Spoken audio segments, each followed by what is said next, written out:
묵상의 말씀은 예레미야 36장 1절로 19절 말씀입니다.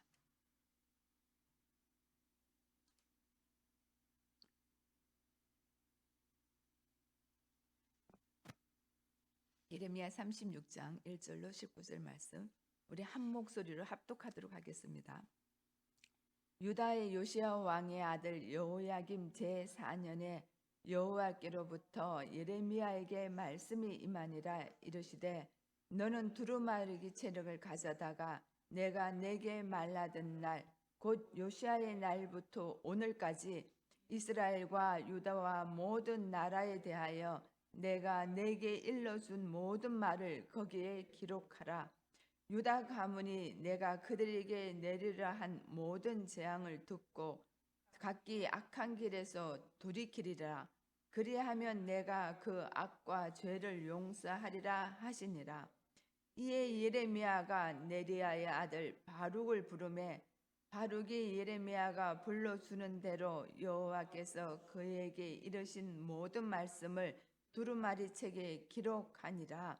예레미야가 바룩에게 명령하여 이르되 나는 붙잡혔으므로 여호와의 집에 들어갈 수 없으니 너는 들어가서 내가 말한 대로 두루마리에 기록한 여호와의 말씀을 금식일에 여호와의 성전에 있는 백성의 귀에 낭독하고 유다 모든 성읍에서 온 자들의 귀에도 낭독하라. 그들이 여호와 앞에서 기도를 드리며 각기 악한 길에서 떠나리라. 여호와께서 이 백성에 대하여 선포하신 노여움과 분이 크니라. 네리야의 아들 바룩이 선지자 예레미야가 자기에게 명령한 대로 하여 여호와의 성전에서 책에 있는 여호와의 모든 말씀을 낭독하니라. 유다의 요시야 왕의 아들 여호야김의 제5년 9월에 예루살렘의 모든 백성과 유다 성읍들에서 예루살렘에 이른 모든 백성이 여호와 앞에서 금식을 선포한지라. 바룩이 여호와의 성전 윗뜰 곧 여호와의 성전에 있는 세문 어귀 곁에 있는 사반의 아들 서기관 그마랴의 방에서 그 책에 기록된 예레미야의 말을 모든 백성에게 낭독하니라.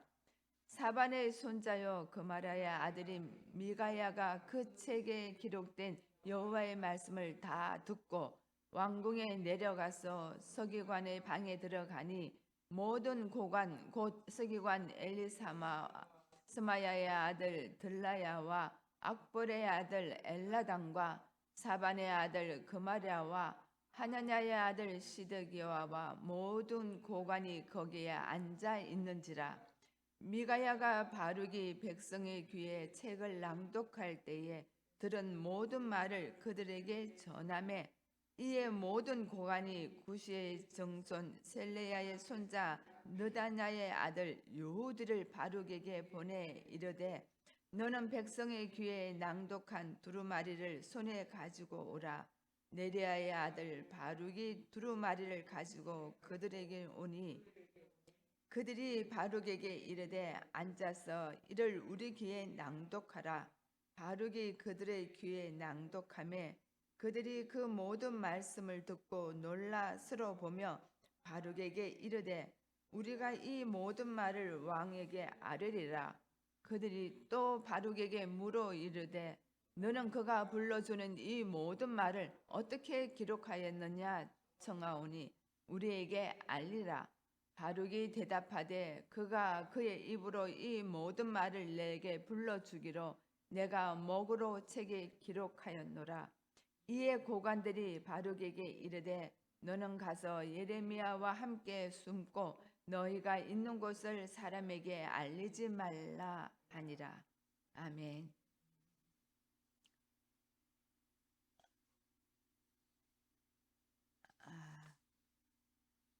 오늘은 35장에 이어서 36장 예레미야가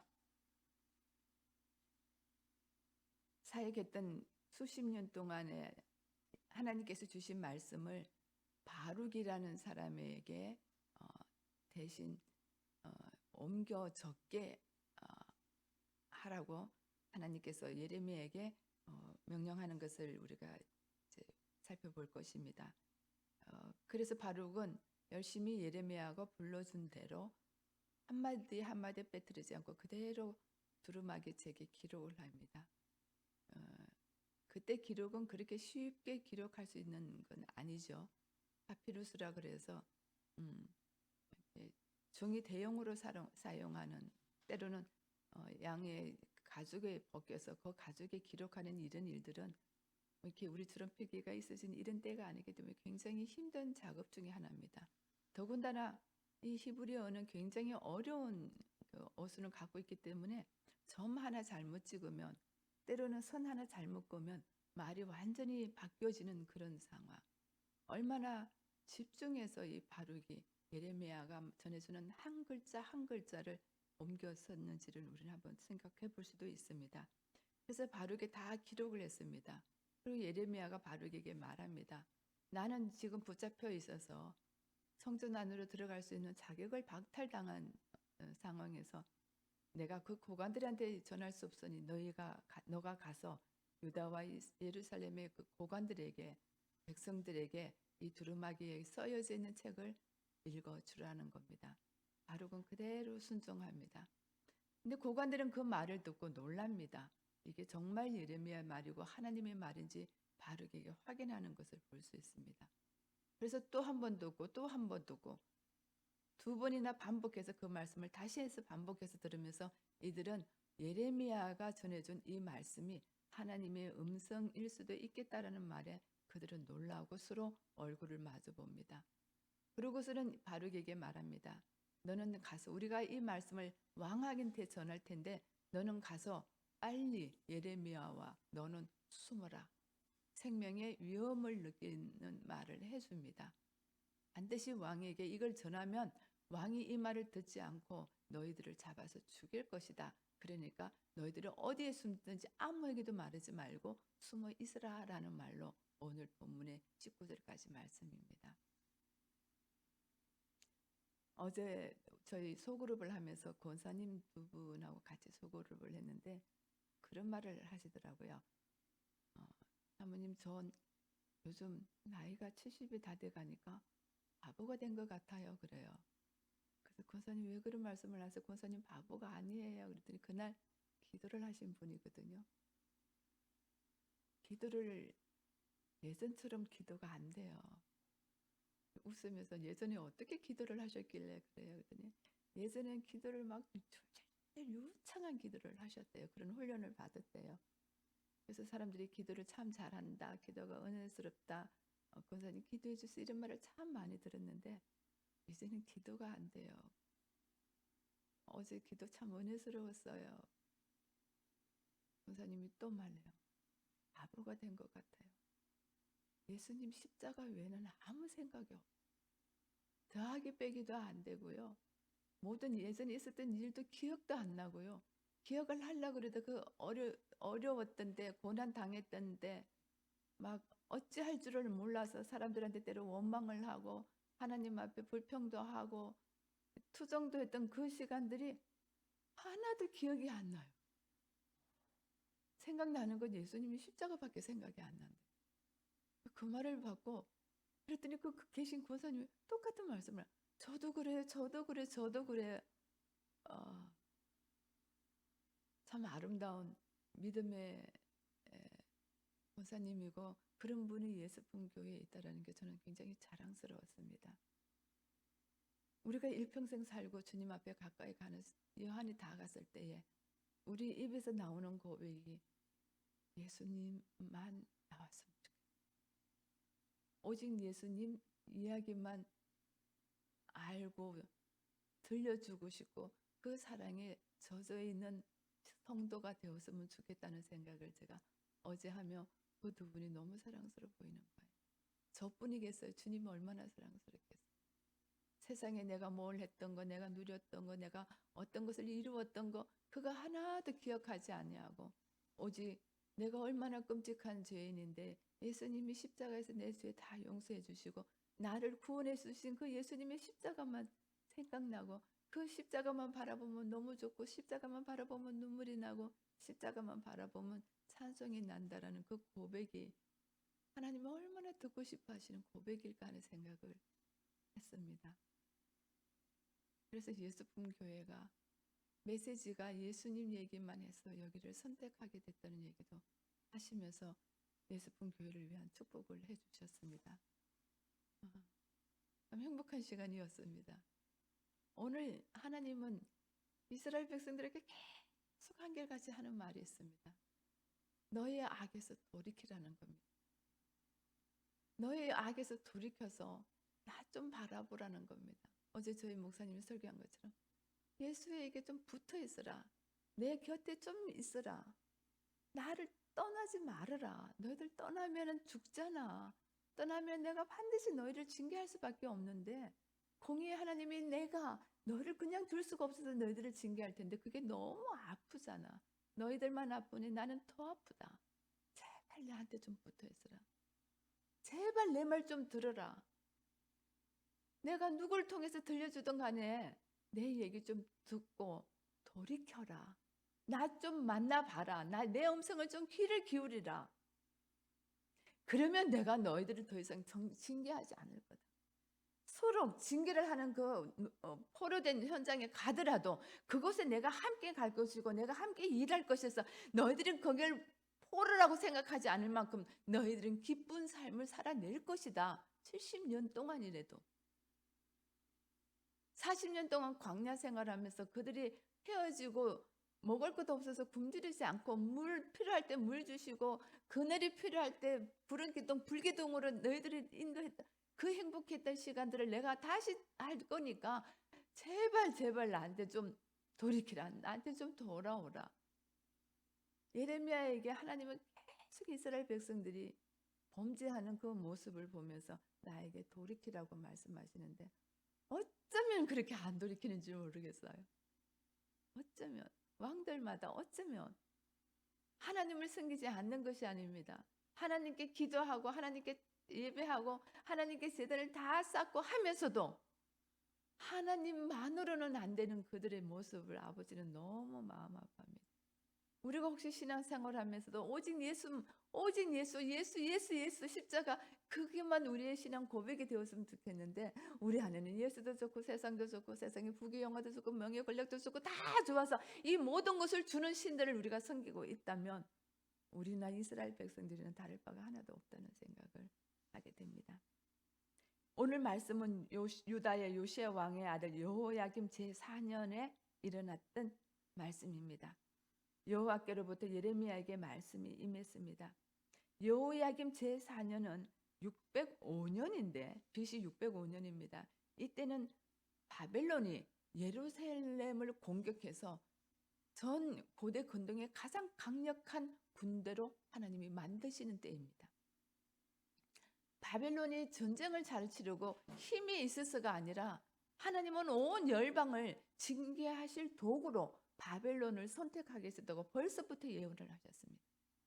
하나님이 바벨론을 강대국으로 만드셨습니다. 605년에 그것이 정확하게 만들어진 때가 점령해서 승리를 한 때가 605년이었습니다. 발그마스 전쟁에서 애굽이 패하고 바벨론이 승리하면서 애굽을 추종하던 모든 근대 나라들이 다 같이 멸망당하는 그때에 이 바빌론은 남아있는 이 포르투갈, 포르투갈 아닙니다. 팔레스틴 땅을 침공할 계획을 하고 예루살렘을 지금 막 공격해 오는 시점입니다. 이때에 여호와가 하나님이 예레미야에게 말씀하시는 때입니다. 아마 굉장히 급박했던 때일 거라고 생각을 합니다. 그래서 다들 두려워하고 있는 때입니다. 2절 보니까 너는 두루마기 책을 가져다가 내가 내게 말하던 날 곧 요시아의 날부터 오늘까지 이스라엘과 유다와 모든 나라에 대하여 내가 내게 일러준 모든 말을 거기에 기록하라는 겁니다. 언제부터? 요시아의 날부터 요시아 13년 때부터 예레미야가 활동하기 시작했는데 지금 여호야김까지 거의 23년 동안 계속 똑같은 말을 예레미야를부터 하나님은 말씀하셨고 그 말씀을 예레미야는 한 말도 빼놓지 않고 그대로 선포했었습니다. 그것을 이제는 기록하라는 겁니다. 말로만 하지 말고 기록하라는 겁니다. 아마 전쟁이 일어나면 예레미야가 어떻게 될 줄도 모르잖아요. 더 이상 말씀을 전할 수 없을 때가 될지도 몰라서 그런지는 모르겠는데 하여튼 하나님은 예레미야에게 이거를 기록하라는 명령을 줍니다. 이것은 하나님의 명령이었습니다. 혹시나 예레미야가 전하지 못하게 감금될 상황에 있을는지 생명의 위협을 느낄는지 바빌론으로 끌려가서 더 이상 예언을 하지 못할 때가 대비를 했었는지는 모르겠지만 하나님은 예레미야에게 두루마기에 기록하라고 말씀합니다. 그래서 지금 두루마기에 기록을 하는 작업을 시작합니다. 3절 보니까 유다 가문이 내가 그들에게 내리려 한 모든 재난을 듣고 내가 이렇게 기록한 것을 그들이 들으면 혹시나 각기 악한 길에서 돌이키리라. 그리하면 내가 그 악과 죄를 용서하리라 하시니라. 이것은 중심 메시지입니다. 근데 이 말만 있었겠습니까? 유다 백성에 대한 하나님의 사랑을 계속 선포했겠지요. 제발 돌이키라. 돌이키지 않으면 너희들은 쓴 포도주를 마신 것 같이 모든 나라가 술에 취해 비틀거리며 바벨론의 포로가 될 것이라는 것을 분명히 기록을 했겠죠. 너희들이 돌이키지 않으면 반드시 징계가 있을 것이고 너희 왕들은 죽을 것이다. 눈이 뽑힐 것이다. 얘기를 했을 겁니다. 그 다 그대로 기록을 하라고 말씀하셨습니다. 아마 이게 기록되어서 왕에게 전해지면 왕은 분명히 예레미야를 죽일 거라는 것을 예레미야도 알고 있었을 것입니다. 그것뿐만 아니라 이걸 대필한 바룩도 죽일 것입니다. 그래서 이들은 목숨을 걸고 이것을 순종하는 모습을 우리는 한 번쯤 생각해 볼 수가 있습니다. 순종합니다. 그래서 4절, 5절, 6절까지 같이 한번 읽어보겠습니다. 시작. 이에 예레미야가 네리야의 아들 바룩을 부르매 바룩이 예레미야가 불러주는 대로 여호와께서 그에게 이르신 모든 말씀을 두루마리책에 기록하니라. 예레미야가 바룩에게 명령하여 이르되 나는 붙잡혔으므로 여호와의 집에 들어갈 수 없으니 너는 들어가서 내가 말한 대로 두루마기에 기록한 여호와의 말씀을 금식일에 여호와의 성전에 있는 백성의 귀에 낭독하고 유다 모든 성읍에서 온 자들의 귀에도 낭독하라. 나는 지금 붙잡혀 있습니다. 예레미야는 지금 감금된 상태라고 얘기를 합니다. 성전으로 들어갈 수가 없습니다. 그러니까 바룩이 너가 들어가서 너가 두루마기에 기록한 모든 말씀을 금식일에 전하라는 겁니다. 여호와의 성전에 있는 모든 백성, 모든 성읍에서 온 자들에게도 전하라는 겁니다. 왜 그 말씀을 전해야 되는가? 7절에 보니까 그들이 여호와 앞에서 기도를 드리며 각기 악한 길에서 떠날 수도 있지 않겠느냐. 여호와께서 이 백성에 대하여 선포하신 노여움과 분이 크기 때문에 이것을 꼭 전하라는 겁니다. 그래서 전하러 갑니다. 8절 보니까 네리야의 아들 바룩이 선지자 예레미야가 자기에게 명령한 대로 하여 여호와의 성전에서 책에 있는 여호와의 모든 말씀을 낭독하니라. 죽음을 각오하고 낭독하는 모습을 볼 수 있겠죠. 자, 요 8절은 7절에 연결되어 있지만 사실은 8절하고 9절하고 연결되어 있는 것을 우리가 볼 수가 있습니다. 왜냐하면 지금 이것을 기록한 때는 금식일이 아니었습니다. 근데 금식하는 날에 이것을 낭독하라라고 말씀했기 때문에 자, 금식일 9절 한번 볼게요. 시작. 유다의 요시야 왕의 아들 여호야김의 제5년 9월에 예루살렘의 모든 백성과 유다 성읍들에서 예루살렘에 이른 모든 백성이 여호와 앞에서 금식을 선포한지라. 지금 기록하라라고 말한 때와 이 금식일과는 거의 한 1년 정도 시간이 지난 점입니다. 금식일, 지금 금식일이라면 바벨론이 지금 예루살렘을 막 침공해 오는 그 즈음에 아마 이 여호야김은 굉장히 다급했을 겁니다. 그래서 금식을 선포합니다. 온 백성이 금식하라는 겁니다. 금식하면 기도하라는 겁니다. 무엇을 위해서 기도하라고 했을까요? 국가가 위태로우니까 국가의 안전을 위해서 기도하기를 선포합니다. 이스라엘 백성들은 금식 선포를 가끔 했습니다. 대속죄일에도 금식을 했고 때때마다 위험이 닥칠 때는 금식을 선포하고 온 백성이 금식하면서 하나님 앞에 부르짖었습니다. 마찬가지로 여호야김 5년에 그 9월이라 그러면은 우리 양력을 하면 BC 604년 11월에서 12월 사이라고 얘기를 합니다. 그때 추울 때입니다. 추울 때 백성들에게 금식을 선포합니다. 나라가 지금 위험에 처해 있다. 지금 바벨론이 우리를 침공해 오는 조짐이 보이고 있다. 지금 막 전진하고 있다라는 소문이 들린다. 우리 온 백성이 깨어서 기도해야 된다. 그래서 하나님께 도움을 구하라.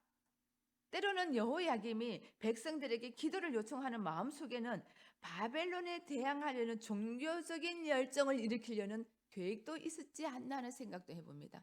너희들이 열심히 하나님께 부르짖어 기도해라. 그러면 하나님이 애굽을 우리에게 붙여주셔서 바벨론을 공격하게 하는 힘을 우리에게 줄지도 모르지 않느냐. 왜냐하면 우리가 절대로 하나님의 선민이 어떻게 바벨론에 의해서 우리가 침공을 당하면 어떻게 우리 백성이 저 이방 나라인 바벨론에 끌려갈 수가 있느냐. 우리가 하나님의 영이 여기 계시는데 절대로 그런 일이 있을 수 없다. 그러니까 하나님 앞에 기도하자. 하나님 우리에게 승리 주실 것이다 라고 금식일을 선포하고 금식하면서 온 백성이 기도하는 모습을 볼 수 있습니다. 근데 이 금식일에 두루마기를 선포하라는 겁니다. 백성들은 나라가 위험에 빠뜨려져서 위험에서 구원하게 해달라고 하나님 앞에 기도하고 있는데 예레미야가 기록한 두루마기는 너희들이 바벨론의 포로로 끌려갈 거라는 겁니다. 하나님이 너희들을 징계할 거라는 겁니다. 백성들이 기도와 예레미야가 전하는 말씀이 정말 이거는 기가 막히게 대치돼가 완전히 다릅니다. 이스라엘 백성들과 왕은 자기들이 원하는 것, 자기들의 뜻대로 하나님을 부르고 있습니다. 그런데 예레미야는 하나님이 전해준 하나님의 뜻을 전하고 있습니다. 안 맞을 수밖에 없죠. 정답은 예레미야가 기록한 두루마기 말씀이 정답입니다. 이스라엘 금식하면서 기도하는 이스라엘 백성들의 그런 행위는 오답입니다. 저는 요새 정답과 오답에 조금 빠져 있습니다. 아이들이 공부를 잘하는 아이들은 오답 노트를 정말 잘 정리를 한다고 그럽니다. 여기 정수하기 그렇습니다. 그래서 애들이 공부를 굉장히 잘한대요.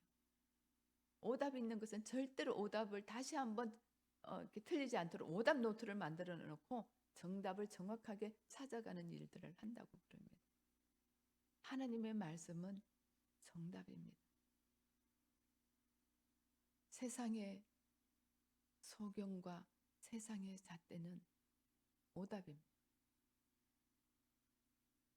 하나님의 말씀 정답을 아는 자들은 이 세상을 살아가면서 정답을 아는 자로 살아가야 된다고 생각해 봅니다. 그래서 우리는 하나님의 말씀이 필요합니다. 그래서 이렇게 새벽에 와서 이 귀한 시간 하나님의 음성을 듣고 하나님의 우리의 간구를 올려드리는 것은 우리가 정답을 알기 위해서입니다. 나에게 때로는 고난이 있는 정답이 무엇인지 우리는 알아야 됩니다. 하나님의 뜻이 어디 있는지 아는 것이 정답을 아는 사람입니다. 하나님이 일하시는 것이 어떤 것인지 아는 사람들이 정답을 아는 사람들입니다. 하나님들이 행하시는 이 모든 세상의 일들을 내어버려 두시고 허락하시는 이유가 무엇인지 아는 것은 정답을 아는 성도들이 반드시 알아야 되는 일. 세상 사람들이 갖고 있는 그들의 경험, 그들의 이념, 그들이 살아오면서 길들여지는 그 모든 것들을 우리는 정답으로 볼 수가 없습니다. 그것은 틀린 답입니다. 하나님의 교회가 정답이 사라지면 오답 노트가 되어버립니다. 교회 안에서 틀린 것을 찾는 것이 많아집니다. 하나님의 백성들이 말씀을 잃어버리고 하나님의 말씀을 귀 기울이지 않으면 이 답이 정답인지 오답인지도 모르고 그게 정답인 줄 알고 교회에서 신앙생활을 하게 됩니다. 자칫하면 종교생활이 되어버립니다. 이스라엘 백성들이 그렇습니다. 그렇게 하나님 앞에 부르짖는데 하나님은 그들의 기도를 들을 수가 없습니다. 왜냐하면 틀린 답이기 때문에 그렇습니다. 우리 나라를 구원해 주는 것이 하나님이라는 것을 압니다. 그래서 하나님 앞에 금식하며 기도합니다. 그러면서 정작 하나님의 뜻을 전하는 예레미야의 말은 듣지 않습니다. 정답은 나한테 싫은 겁니다. 바르게 여호와의 성전 뜰에서 사반의 아들 서기관 그마리아의 방에서 그 책에 기록된 예레미야 말을 모든 백성에게 낭독했습니다. 사반의 아들 사반은 서기관입니다. 이 서기관 사반도 아마 백성에게 이 책 백성들에게 말씀들을 선포하고 낭독했던 일들을 했던 것 같습니다. 그래서 바룩이 그마리아의 방에서 그 책에 기록된 예레미야의 말을 모든 백성에게 낭독했습니다. 그때 사반의 손자여 그마리아의 아들 미가야가 그 책에 기록된 여호와의 말씀을 들었습니다. 사반의 후손이니 제사장의 후손입니다. 미가야가 듣고 이 말씀을 그냥 듣고 있을 수만은 없어서 왕궁에 내려가서 서기관의 방에 들어가서 그 모든 고관들에게 이 얘기를 해줍니다. 그 두루마기의 말씀을 전합니다. 13절에 보니까 13절 같이 읽어봅니다. 시작. 미가야가 바룩의 백성의 귀에 책을 낭독할 때에 들은 모든 말을 그들에게 전했습니다. 14절 봅니다. 이에 모든 고관이 구시의 정손 셀레마의 손자 느다냐의 아들 여호디를 바룩에게 보내 이르되 너는 백성의 귀에 낭독한 두루마리를 손에 가지고 오라. 네리야의 아들 바룩이 두루마리를 가지고 그들에게로 오니 15절 그들이 바룩에게 이르되 앉아서 이를 우리 책 귀에 낭독하다. 바룩이 그들의 귀에 낭독하며 16절 시작. 그들이 그 모든 말씀을 듣고 놀라스러 보며 바룩에게 이르되 우리가 이 모든 말을 왕에게 아뢰리라. 미가야가 들었습니다. 그리고 고관들에게 가서 이런 말을 들었다라고 알렸습니다.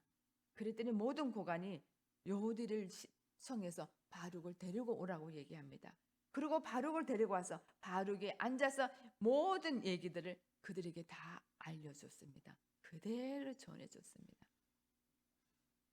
그 말씀 듣고 그들은 놀라서 서로 보며 우리가 왕에게 전할 것인데 이 기록한 것은 어떻게 기록했느냐라고 바룩에게 묻습니다. 이게 정말 예레미야의 말이 맞느냐 확인하는 겁니다. 그래서 바룩이 말합니다. 맞습니다. 예레미야가 입으로 말하는 모든 말을 내게 불려주기를 내가 목으로 책에 기록한 것이 이 두루마기입니다 라고 얘기를 합니다. 고관들은 바룩의 말을 듣고 바룩과 예레미야를 보호하기 위해서 숨으라라고 얘기를 합니다. 오늘 이스라엘 백성들은 말을 들었습니다. 낭독하는 말을 한 말씀 한 말씀 놓치지 않고 들었습니다. 듣고도 말씀에 회개하고 돌이켰다라는 말이 없습니다. 듣고 전하기도 했습니다. 그럼에도 불구하고 어느 한 사람도 듣고 여호와 하나님께 회개하며 돌이켰다라는 말이요. 아버지 마음이 어땠을까 생각해요. 빨리 돌아와라. 안 돌아옵니다. 절대로 안 돌아옵니다. 성도란 누굽니까? 말씀을 듣고 전하기도 하지만 그 말씀을 내가 순종하는 자가 성도입니다. 생명 걸고 말씀을 전해받았다면 바룩과 예레미야가 생명 걸고 말씀을 기록했고 이 말씀을 대한민국 땅에 영국의 선교사들이 와서 생명 걸고 전했습니다. 양화진에 가면 그들의 시체가 지금도 그 아이들의 자녀들의 시체가 100구가 넘는 시체가 널려 있습니다. 생명 걸고 그들의 삶을 어떻게 보면 하나님 앞에 완전히 송두리째 맡기면서 전해진 복음의 말씀입니다. 이 말씀은 전에 들었습니다. 우리는 이 말씀대로 살아야 될 이유가 있습니다. 생명 걸고 기록했고 생명 걸고 전했기 때문에 우리는 생명 걸고 지켜야 됩니다. 어렵습니다. 그래서 우리는 이 시간이 필요합니다. 오늘 하루도 이 말씀대로 순종해 보리라고 결단하는 마음을 우리에게 주님은 원하십니다. 오늘 우리 다시 한번 다짐해 보십시다. 하나님이 우리를 얼마나 사랑하시고 오늘도 우리를 돌아오라고 말씀하시며 오늘도 그 십자가 사랑을 생각하라고 말씀하시며 세상의 모든 것은 잃더라도 십자가만은 잊지 말으라고 주의 종들에게 또 주의 성도들에게 주시는 메시지를 오늘 우리가 듣습니다. 오늘 우리가 받은 이 생명의 말씀 한번 지켜보면 좋겠습니다. 사랑하라 그러면 사랑했으면 좋겠습니다. 나를 바라보라 그러면 주님만 바라봤으면 좋겠습니다. 내 음성을 들으라 그러면 음성을 들으려고 애써 봤으면 좋겠습니다. 주님의 음성을 들었으면 좋겠습니다. 세상 것 오답이 있는 이 세상 것 바라보지 말고 너는 내 안에 거하라. 내가 너 안에 거할게. 그래서 나한테 딱 붙어 있어서 나랑 함께 동행하자라고 말씀하시면 그렇게 오늘 한번 살아봐 드렸으면 좋겠습니다. 잘 되지 않더라도 그게 너무 힘이 들더라도 생명 걸고 말씀을 전해준 자들이 있고 어떻게 보면 예수님은 당신 스스로 십자가에서 생명을 바쳐서 우리에게 주신 이 사랑의 이야기들이 있기 때문에 우리는 오늘도 생명 걸고 너무 어렵나요? 하여튼 주님의 말씀을 한번 순종해보는 오늘 하루가 되었으면 좋겠습니다. 저는 그렇게 해보고 싶은데 어렵습니다. 잘 안 됩니다. 하루 종일 하면서 예수님 생각 안 하고 우리가 하루를 살아갈 때도 있잖아요. 그만큼 세상이 바쁩니다. 그럼에도 불구하고 오늘 주님의 말씀, 주님께로 돌이키라는 말씀, 이방 신을 섬기지 말라는 말씀, 악에서 벗어나라는 말씀, 오직 예수 그리스도의 십자가만 바라보라는 말씀 순종하는 오늘 하나가 되었으면 좋겠습니다.